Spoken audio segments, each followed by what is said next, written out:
বাড়ির মালিকরে খবর দাও, তার লগেও কথা কইতাম, তোমার লগেও কথা কইয়া তো কোনো লাভ নাই। আমি বাড়ির মালিক। তুমি কি আমার লগে মস্করা করাইনি?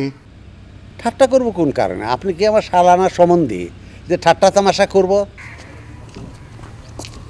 আরে যান কেন, একটা ভাড়া বইলে যান। ভাড়া?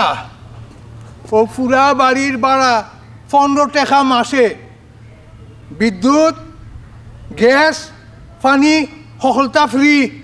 কিতা রাজি? ফাজিল পদের হাড্ডি।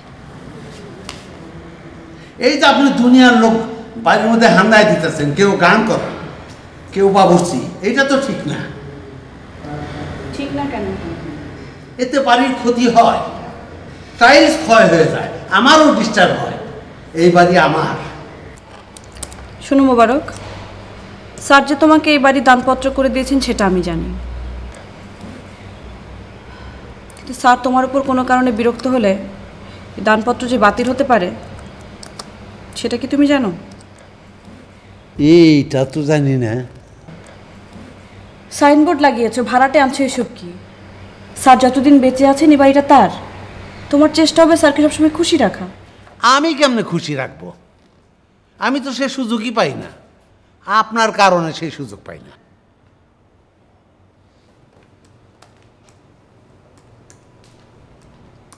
আপনার মতলবটা কি? বাড়িঘর টাকা পয়সা সব হাতায় নিতে চান? আমি মুবারক বাইসে থাকতে তা কখনো হবে না। কান কাটা মসজিদের নাম শুনেছেন?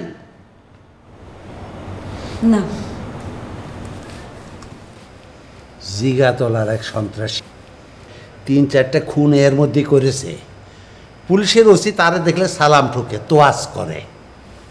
তাহলে তো সে অনেক বিখ্যাত। হ্যাঁ, সে আমার আপন ভাতিজা। তোমার ভাতিজা আমার কি করবে? আমাকে খুন করে ফেলবে?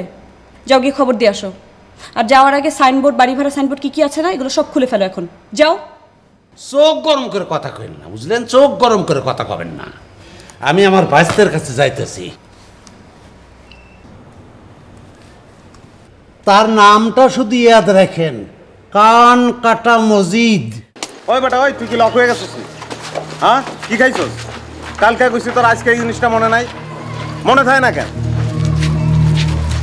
ওই বুইরা ওরা নাই করে দিতে গো, কারণ বুইরা দলিল বদলায় ফেলাইতে পারে। হ্যাঁ, কি হয়েছে? খারাপ, 1 মিনিট। নিচে ফালাই দিব না, হ্যাঁ। ওরা নাই করে দিতে হবে, বুঝছস? দলিল বদলায় পারায় হালায়, যা করে না আজকেই করতে হবে। আরে না না, এগুলি দিয়ে কাম হইব না। তুই সিদ্দিকার বেলালের খবর দে, রাখলাম।